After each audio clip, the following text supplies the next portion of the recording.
Stephanie Cowan, April 15th.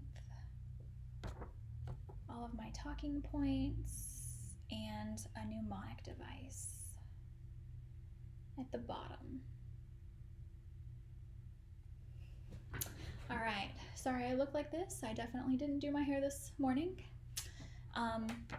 So going into it, so the components of the skeletal system, you've got your bones, your bone marrow, you've got your ligaments, your cartilage, and your joints.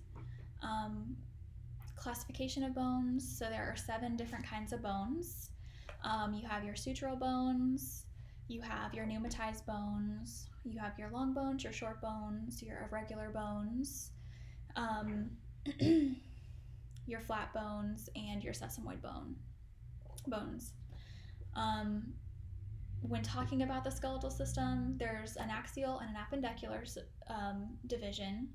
You've got 80 bones that are in the axial, and you've got 126 bones that are in the appendicular division. My skeleton is already put together and he looks fabulous. So I'm just going to go ahead and I'm going to start at the cranium for the axial. All right, you've got your frontal, you've got your parietal bones, your temporal bones, your sphenoid, your ethmoid, and your occipital bone, which is right back here. You have your auditory ossicles, and there are 6 of those. Facial bones, you've got your nasal bones, you've got your zygomatic bones, your lacrimel, your vomer, your inferior nasal conch, your palatine bone, and you've got your maxilla and your mandible. Your hyoid bone is going to be right underneath here.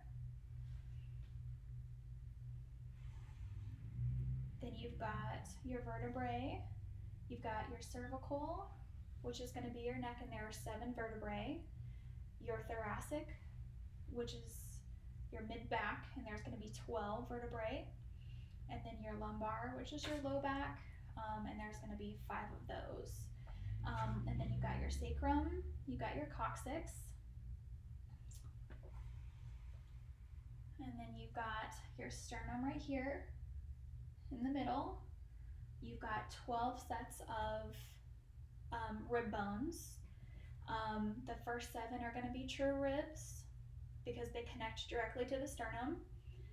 8 through 10 are going to be false ribs because they don't.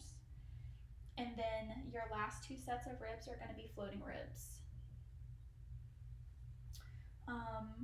So then starting with the appendicular, we'll start up at the top. You've got your clavicles.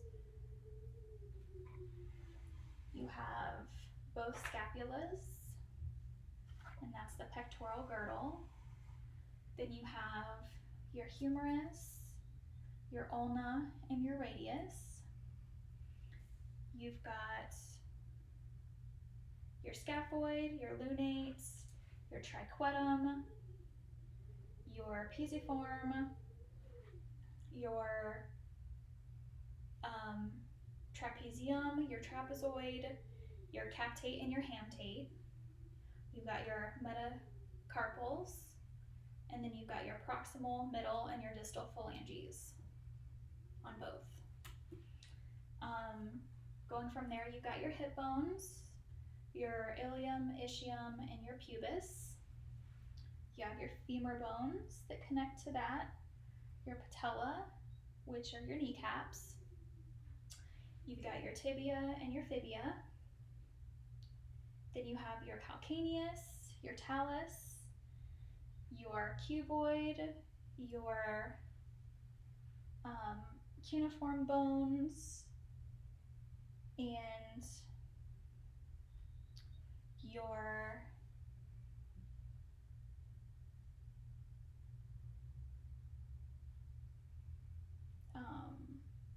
navicular bone as well. That took me a minute.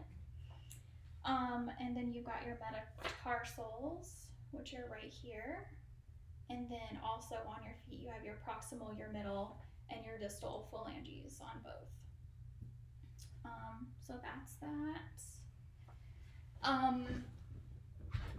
Now about the clinical application.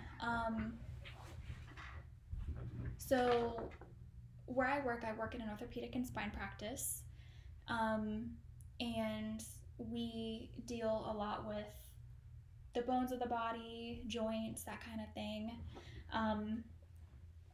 So I decided to talk about fusions.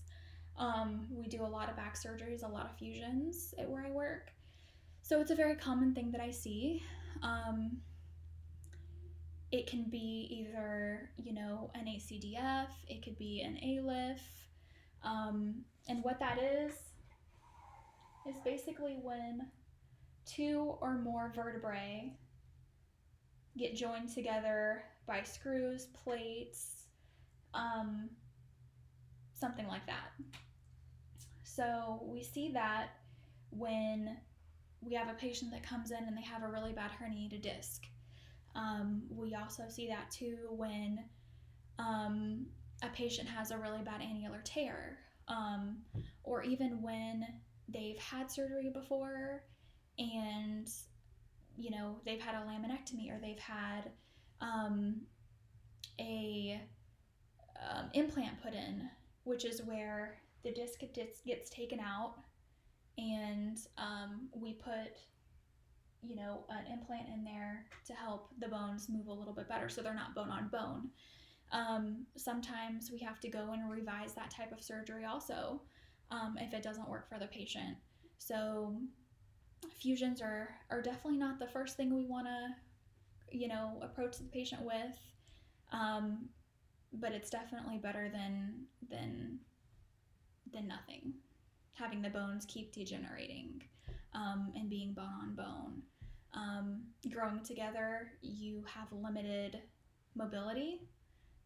For patients that have had an ACDF, they might not be able to turn their neck every which way, but it's because the bones are fused together and cannot move, aren't mobile, as if they still had their discs together and their vertebrae were fine. So that's my application. I once again have my book for my sources, and that's it.